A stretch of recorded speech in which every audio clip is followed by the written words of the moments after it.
Bonjour à tous et bienvenue pour cette nouvelle vidéo sur le thème du monde astral.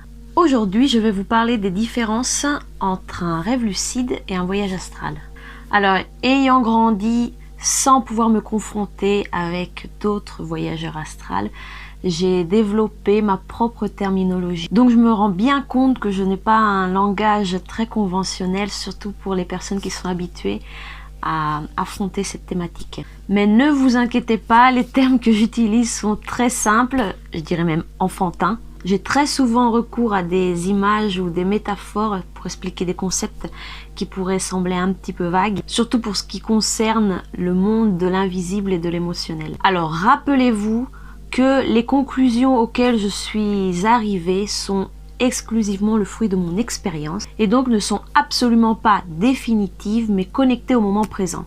Donc peut-être que demain matin je vais me réveiller et j'aurai une autre idée de la chose. Donc certaines choses pourraient complètement différer de ce que vous avez entendu jusqu'à maintenant et ça ne veut pas dire que l'un ou l'autre a tort ou a raison. Ça veut seulement dire, du moins pour moi, que le monde de l'astral est tellement vaste et l'esprit humain est tellement vaste que chacune de nos expériences, même si contradictoires, peuvent être un petit morceau de vérité qui un jour, une fois regroupés, composeront le puzzle définitif de la vérité absolue. Mais commençons tout d'abord par le rêve lucide. Jusqu'à maintenant, la différence majeure que j'ai pu constater entre un rêve lucide et un voyage astral se base sur ce que moi j'appelle les bulles. Alors, pour moi, il y a trois types principaux de bulles. Vous avez la bulle personnelle, la bulle d'un autre être et les bulles co-créées. Bien sûr, à la place du mot bulle, vous pouvez utiliser projection, dimension, monde, etc., etc. Donc pour revenir au rêve lucide, si vous avez suivi un petit peu ma logique, vous aurez compris que quand je parle de bulle personnelle, je parle du rêve lucide. N'ayant jamais eu besoin de technique pour faire un voyage astral de manière directe, j'y ai toujours eu, la majeure partie du temps, accès à travers le rêve lucide. Alors il ne m'est arrivé que très rarement de faire des sorties de corps directes pour accéder directement à l'astral. C'est vrai que par rapport à un voyageur astral, qui a toujours de manière spontanée ou à travers des techniques spécifiques eu accès à l'astral de manière directe, j'ai peut-être un petit peu plus d'expérience en ce qui concerne le rêve lucide. Donc généralement, mon processus est le suivant. Donc je m'endors et je commence à rêver. Ensuite, un élément spécifique me fait comprendre que je suis à l'intérieur d'un rêve. Dès que je prends conscience de rêver, deux choix s'offrent donc à moi. Ou je décide de convertir le rêve lucide en voyage astral, ou alors je décide d'expérimenter le rêve lucide. Alors quelqu'un qui a beaucoup d'expérience dans le rêve lucide et le voyage astral, ou simplement dans le voyage astral, pourrait se poser la question de l'intérêt de rester dans un simple rêve lucide. Donc je vais vous expliquer le concept de la bulle personnelle. Un rêve, qu'est-ce que c'est ? C'est la projection de notre inconscient. Cette bulle est le fruit de notre propre création.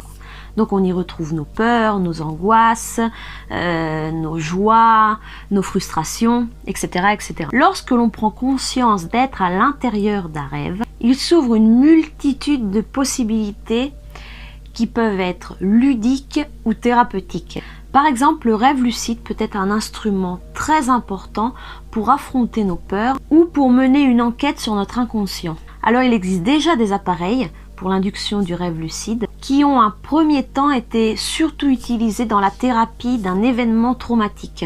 Un patient qui, par exemple, suite à une agression, a toutes les nuits des cauchemars, peut, grâce à cet appareil, se rendre compte que ce qu'il est en train de vivre n'est pas réel, que c'est une simple projection de son inconscient. Il peut donc prendre le contrôle du rêve, affronter sa peur et en modifier son cours, par exemple en matérialisant une arme et de conséquence pouvoir se défendre contre l'agresseur, ou du moins se sentir beaucoup moins impuissant face à une telle situation et reprendre confiance en soi. Un autre exemple peut être, comme dans le cas d'un ami à moi, de rêver constamment d'être poursuivi et à chaque fois d'essayer de s'échapper de ce danger, mais en prenant conscience d'être seulement à l'intérieur d'un rêve, la peur de mourir ou d'être blessé s'est envolée et que tout ce qu'il voyait n'était pas réel. Et donc, il n'avait aucun risque réel. S'il vous arrive ce même genre de rêve, je vous conseille,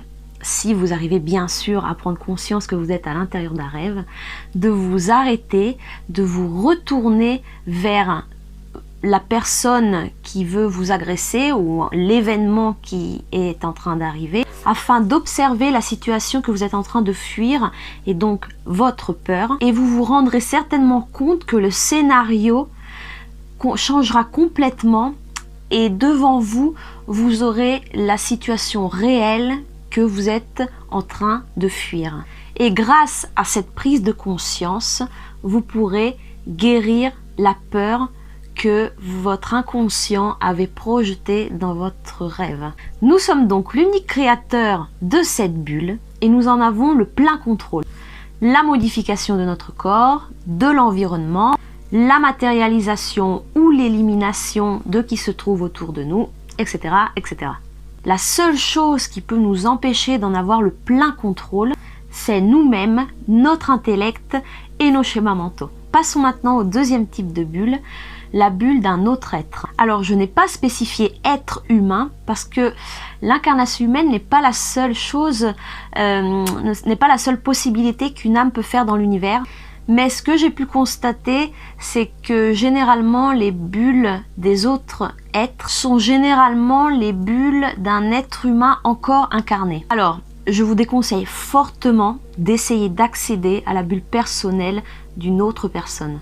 Premièrement parce que vous n'aurez que très partiellement, voire pas du tout le contrôle de ce qui s'y passe à l'intérieur. Donc vous pourriez devoir vous confronter avec des monstres ou des pathologies d'une autre personne. Et deuxièmement, dans le cas où vous auriez la faculté d'interagir avec ce qui s'y passe à l'intérieur, vous allez en fait interférer avec le monde subtil de cette personne. Et en fait, vous allez simplement violer sa vie privée ou son libre arbitre. Et ça peut avoir des séquelles extrêmement graves pour cette personne-là et des répercussions assez déplaisantes pour vous, même si vous y allez avec les plus bonnes intentions du monde. Donc je préfère ne pas trop m'éterniser sur ce type de bulle et passer directement à la suivante. Donc le troisième type de bulle sont les bulles co-créées. Alors, à l'intérieur de cette catégorie, il existe d'autres sous-catégories dans lesquelles vous trouvez à nouveau d'autres co-créations humaines, dans lesquelles vous trouvez à nouveau d'autres bulles qui peuvent se diviser par exemple entre création d'êtres humains incarnés et d'autres qui sont le fruit de la création d'êtres humains non plus incarnés, comme par exemple des bulles qui pourraient être apparentées à ce que l'on peut appeler l'enfer, le purgatoire ou le paradis. Alors il en existe des centaines de milliers à travers l'univers et je pense qu'il est impossible de les visiter en une seule incarnation humaine. Mais j'en parlerai de manière plus approfondie dans une prochaine vidéo. Vous avez également la copie plus subtile de la Terre. Alors ça c'est quelque chose d'assez évident quand on fait une sortie de corps direct parce qu'on se retrouve dans sa chambre ou dans son salon et on se rend compte d'être à l'intérieur d'une copie qui ne ressemble pas vraiment à l'original mais qui ressemble quand même beaucoup. En fait c'est la projection astrale du monde matériel que nous connaissons parce que nous ne sommes pas les seules choses ou êtres à avoir une partie astrale, mais tout ce qui nous entoure aussi a sa propre projection astrale. Donc par exemple, la table en bois de notre salon, que habituellement nous sentons dure, froide, et qui est d'une certaine couleur, comme par exemple le marron, dans la réalité du monde astral, nous la verrons peut-être d'une taille différente, d'une couleur différente, donc par exemple au lieu d'être marron, elle sera verte, ou alors en la touchant, nous la sentirons plus molle, ou alors elle aura la consistance d'un tissu comme le velours, voilà. Donc elle sera très différente par rapport à ce que nous connaissons habituellement. Donc, n'étant pas seulement le fruit de notre création, elle ne sera pas facilement modifiable. Mais quand nous la toucherons, ce sera cette version que nous toucherons, et ayant sa propre densité qui est compatible avec la nôtre, elle sera donc solide pour nous et notre corps astral. Vous avez également des bulles co-créées, par des âmes qui n'ont jamais fait d'expérience humaine, où vous pouvez trouver des situations et des choses en fonction que vous soyez dans le haut astral ou dans le bas astral, très effrayantes, bizarres ou merveilleuses. Ce sont des bulles où vous trouvez surtout des êtres que l'on pourrait définir extraterrestres. Vous pouvez y trouver de vraies civilisations comme la nôtre, parce que notre système, notre dimension terrestre est également une co-création, mais avec un niveau de matérialisation beaucoup plus dense. Donc quand je parle de bulles co-créées, je parle également de systèmes beaucoup moins denses que le nôtre, qui sont visibles seulement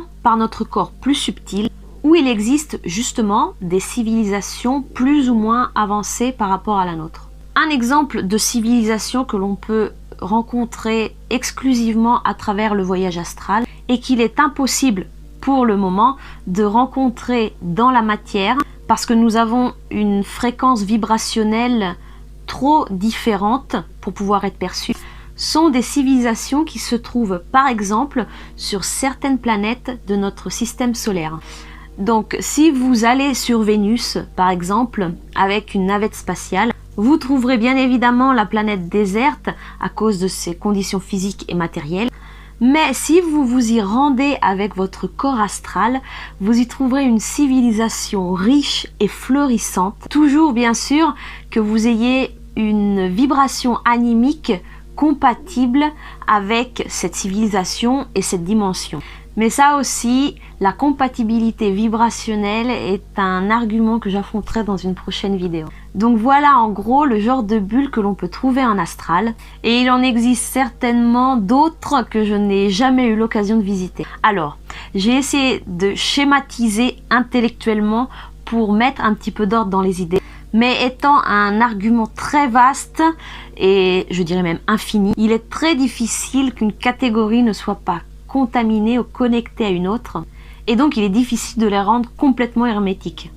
Donc, que peut-on faire et que ne peut-on pas faire en astral par rapport aux rêves lucides? Alors, en astral, nous pouvons faire beaucoup moins de choses par rapport aux rêves lucides. Mais en revanche, on a la possibilité de voir des choses à laquelle même notre imagination n'aurait pas accès. Car comme ce sont des mondes co-créés, il n'y a pas seulement notre imagination qui rentre en compte, mais l'imagination de centaines, voire de millions d'âmes. Donc comme je vous l'ai dit au début, dans le rêve lucide, il est possible de modifier pratiquement tout. Et je le répète, la seule chose, la seule personne qui peut nous poser des limites, c'est nous-mêmes. Et tout ce que nous réussissons à créer vient de notre imagination. En revanche, pour le voyage astral, les choses se compliquent un petit peu. Alors, je ne vais pas vous dire ce que l'on peut et ce que l'on ne peut pas faire, parce que vous aurez déjà vu certainement des vidéos où on vous explique qu'un aveugle peut voir, qu'une personne sur le fauteuil roulant peut marcher, etc., etc. Donc ça donne beaucoup de possibilités, mais comme moi je n'ai pas cette expérience parce que dans la réalité humaine j'ai la chance d'avoir toutes mes capacités physiques, je vais plutôt vous dire ce qui se passe pour moi. Alors dans les mondes astro co-créés, j'arrive à violer les lois physiques que l'on connaît ici, comme la gravité, par exemple en volant, ou en sautant par exemple du 10e étage d'un immeuble sans me faire mal. Je peux soulever des choses qui dans le monde réel seraient extrêmement lourdes, comme des rochers, des camions, ou faire des sauts extrêmement longs d'un immeuble à un autre, un petit peu comme dans Matrix en fait. Je peux également matérialiser des objets qui peuvent m'être utiles dans certaines situations, comme lorsque je dois aller dans le bas ou le très bas astral pour faire des missions de sauvetage, ou alors des missions d'investigation par exemple. Donc en cas d'extrême nécessité, généralement j'ai l'habitude de matérialiser des boules de feu avec mes mains pour pouvoir par la suite les lancer, mais c'est quelque chose que je fais de manière extrêmement rare. C'est vraiment la dernière chose que j'utilise en cas d'extrême danger, parce que vous devez tenir en compte que si vous faites du mal à quelqu'un pendant un voyage astral, même si c'est un démon ou c'est un monstre, vous aurez toujours des conséquences dans le monde physique par la suite. Donc dans ces cas-là, ce que je préfère, c'est créer des portals qui puissent me faire passer de cette dimension, de la dimension où je me trouve, à une autre, à un niveau un petit peu plus élevé. En fait, je me crée seulement une porte de sortie. Mais ça aussi, les dangers du bas astral, comment et pourquoi on y arrive, mais surtout si on y arrive sans y vouloir, est une thématique qui a vraiment besoin d'une vidéo à part entière pour pouvoir approfondir correctement le sujet. Une autre chose à laquelle on peut avoir accès, c'est de rencontrer une personne qui n'a plus de corps physique ou par exemple un guide spirituel. Mais là aussi, il faut bien comprendre que dans le cadre des guides spirituels ou des anges, ou du moins des êtres évolués, ce n'est généralement pas nous qui montons au niveau supérieur, mais c'est eux qui descendent à notre niveau parce que notre vibration n'est pas assez élevée pour être compatible avec eux, à part bien sûr si nous sommes des êtres humains illuminés, et donc dans ces cas-là nous avons libre accès au haut astral. Alors moi personnellement, je n'arrive que très rarement à me déplacer d'un endroit à un autre, simplement en demandant d'y aller ou en me concentrant sur l'image du lieu. J'ai essayé plusieurs fois, mais ça marche une fois sur 100. Donc, j'ai décidé d'utiliser une technique alternative et c'est pour ça que j'ai créé la solution du portail énergétique. En fait, avec mon doigt, je crée un cercle de la taille d'une porte et ensuite je passe à travers pour rejoindre l'endroit désiré. Alors pour la création de ce portail énergétique, disons que je me suis légèrement inspirée de Stargate, mais bon, l'important c'est que ça fonctionne. Donc voilà, disons que ce sont les choses principales que j'arrive à faire en astral, ou du moins c'est celles que j'utilise le plus souvent. Donc pour résumer un petit peu la situation, disons que le rêve lucide est la projection de notre monde intérieur et le voyage astral est la projection de l'extérieur. Donc voilà, cette vidéo est terminée. J'espère qu'elle aura été assez complète pour vous donner un cadre général de la situation. S'il y a des éléments qui, selon vous, manquent à l'appel, n'hésitez surtout pas à les écrire dans les commentaires. Et si je vois que j'en ai trop oublié, alors à ce moment-là, je ferai une vidéo à part à la fin du cycle de toutes les vidéos sur le voyage astral. En attendant, je vous souhaite une excellente journée ou une excellente soirée, parce que je ne sais pas quelle heure il est chez vous en ce moment. Et je vous dis à la prochaine fois pour une prochaine vidéo. Ciao!